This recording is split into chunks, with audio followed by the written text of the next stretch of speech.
역시 월드컵 16강의 길은 멀고도 험했습니다. 대한민국은 안타깝게 가나에게 2대3으로 패배함으로써 이번에도 자력 진출에 실패했으며 여러가지 경우의 수를 따져야 하는 상황이 되었습니다. 현재 2연승으로 최소 조 2위를 확보한 포르투갈은 H조에서 가장 먼저 16강 진출을 확정했으며 한국, 우루과이, 가나가 마지막 한 장 남은 16강행 티켓을 두고 경쟁하게 되었습니다. 경기 초반은 한국의 우세였습니다. 초반부터 가나를 매섭게 압박했지만 아쉽게도 슈팅들은 모두 골문을 벗어났습니다. 기회를 놓친 한국은 오히려 가나의 역습에 전반 24분과 34분에 연속 헤더를 허용하며 0대2로 끌려가게 되었습니다. 한국은 후반에 들어서며 추격에 나섰지만 여의치 않았습니다. 12분 이강인을 투입시키고 나서야 비로소 분위기가 반전되었습니다. 이강인은 왼쪽 측면에서 절묘하게 올린 크로스를 조규성이 헤더로 마무리했으며 불과 3분 뒤에 조규성은 김진수의 크로스를 멋진 헤더로 연결시키며 2대2 경기를 원점으로 돌렸습니다. 하지만 동점 상황에 약간 흥분하게 되었던 것일까요? 후반 23분 가나에게 결승골을 내주며 결국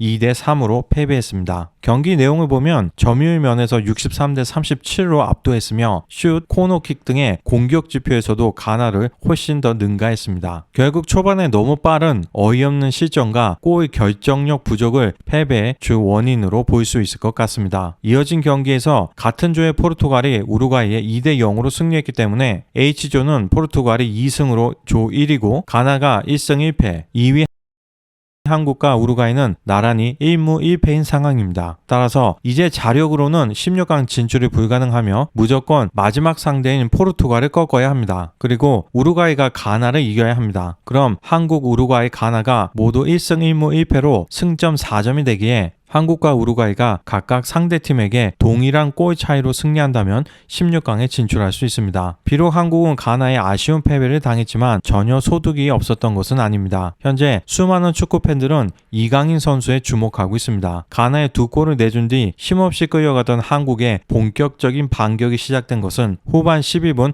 교체되어 들어온 이강인 선수로부터입니다. 들어오자마자 왼쪽 측면에서 상대 볼을 빠르게 가로채 크로스로 올렸고 이를 문전에 있던 조규성이 헤딩골로 연결시킵니다. 물론 이후 가나의 세 번째 골이 나오며 아쉽게 승리를 내주긴 했지만 한국팀의 저력만은 충분히 보여주었다고 할 수 있겠습니다. 일각에서는 이강인이 90분을 뛰었다면 결과가 충분히 바뀔 수 있었다고 보는 시각도 많습니다. ESPN은 이강인이 90분간 뛰었다면 경기 결과를 바꿨을 수 있다는 기사까지 실었습니다. 꼭 이겨야 하는 포르투갈과의 경기에서 이강인은 또 해낼 수 있다. 가장 큰 문제는 이강인에게 그렇게 할 90분이 주어지는지다. 하지만 벤투 감독은 이강인을 철저하게 교체 멤버로만 활용하고 있습니다. 가나전에서 또 눈여겨봐야 할 선수는 바로 조규성입니다. 한국 월드컵 사상 처음으로 한 경기에서 2골을 터뜨렸습니다. 이용표 축구협회 부회장은 조규성에 대해 K리그에서는 이미 완전히 공인된 선수이며 각도와 상관없이 양발 모두 좋은 슈팅이 가능하고 마무리를 해주는 능력이 뛰어나다며 찬사를 아끼지 않았습니다. 벤투 감독은 가나에게 2대3 패한 뒤 주심에게 항의하던 과정에서 레드카드를 받았습니다. 가나전 주심은 앤서니 테일러 심판이었는데 한국팀이 경기 막판 한 골차를 만회하기 위해 총 공세를 펼치던 중 코너킥을 얻었는데 테일러 주심이 바로 종료 휘슬을 불어 경기를 끝내버린 것입니다. 이에 대해서 전 세계적인 비판이 쏟아지고 있으며 테일러의 모국인 잉글랜드의 텔레그래프는 다음과 같은 평을 했습니다. 한국은 경기 막판 마지막 기회를 기대했지만 테일러 심판은 그대로 경기를 끝내버렸다. 손흥민은 눈물을 흘리며 무릎을 꿇었고 대혼란이자 무질서한 경기였다. 그는 프리미어 리그에서 잦은 판정 논란에 휩싸였으며 2019년 토트넘과 첼시 경기에서 손흥민을 퇴장시킨 전력이 있습니다. 이로써 파울로 벤투 감독은 벤치에서 포르투갈전을 지휘할 수 없게 되었습니다. 벤투 감독은 기자회견을 통해 선수들에게 미안하다. 모든 책임은 내게 있다. 우리가 지금까지 해온 대로 마지막 경기에서 원팀이 뭔지 보여주겠다고 발언했습니다. 이강인 선수의 선발 출장 외에 선수 기용에 대해 한 가지 더 고려해 볼 만한 요소는 골키퍼의 교체입니다. 2018년 러시아 월드컵에서 조현우 선수는 좋은 활약을 보여주었습니다. 하지만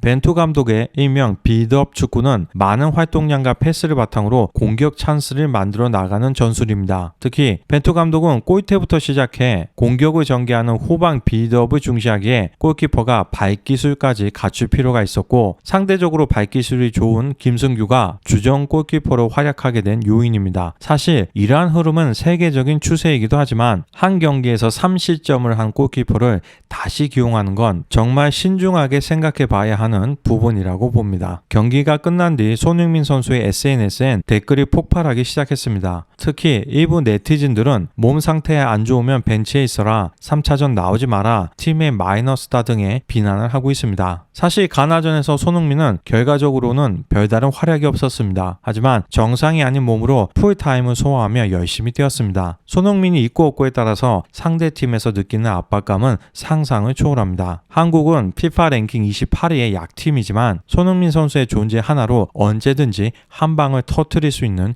힘이 될 수 있는 것이기 때문입니다. 손흥민 선수는 안면 골절 부상 때문에 안면 보호대까지 쓰면서 출전에 투지를 불태우고 있지만 부상과 상대팀 선수들의 집중 경제를 받는 이중고를 겪고 있습니다. 한국의 패배, 그리고 손흥민 선수의 무득점에 대해서 가장 힘들고 마음 아파하고 있을 사람은 바로 손흥민 선수 자신일 것입니다. 이제 남은 건 포르투갈전에서 최선을 다하는 것입니다. 하지만 지금까지 H조의 경기 내용을 보면 포르투갈의 경기력은 다른 세 팀들과는 확연히 다른 수준입니다. 전통의 강호 우루과이조차 포르투갈의 기술적인 축구 앞에서는 제대로 힘도 쓰지 못할 정도였습니다. 일각에서는 이미 16강 진출을 확정지은 포르투갈이 한국과의 3차전에서 전력을 다할 필요성이 없다고 합니다. 하지만 2위로 16강에 가면 브라질과 만날 수 있어 포르투갈로서는 무조건 조 1위를 하기 위해 최대한 노력을 할 것입니다. 현재 브라질은 1차전 세르비아와의 경기에서 에이스인 네이마르가 부상으로 교체되었지만 2차전에서도 스위스를 상대로 좋은 경기 내용을 보여주며 승리함으로써 포르투갈처럼 2연승을 달리고 있습니다. 이번 대회에서 프랑스, 잉글랜드, 아르헨티나와 함께 우승 가능성이 가장 높은 팀으로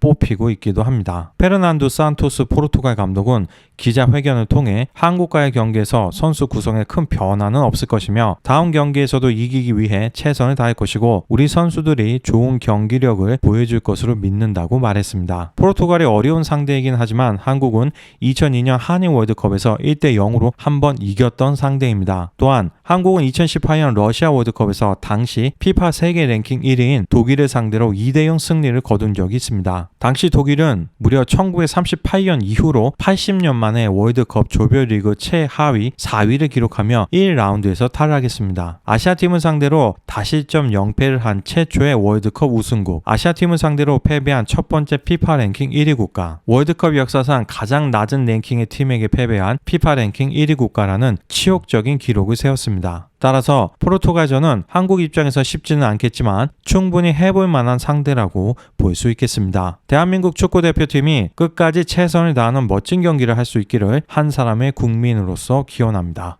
지금까지 우리가 알고 싶은 세계였습니다. 구독과 좋아요는 더 좋은 영상을 만들 수 있는 큰 원동력이 됩니다. 감사합니다.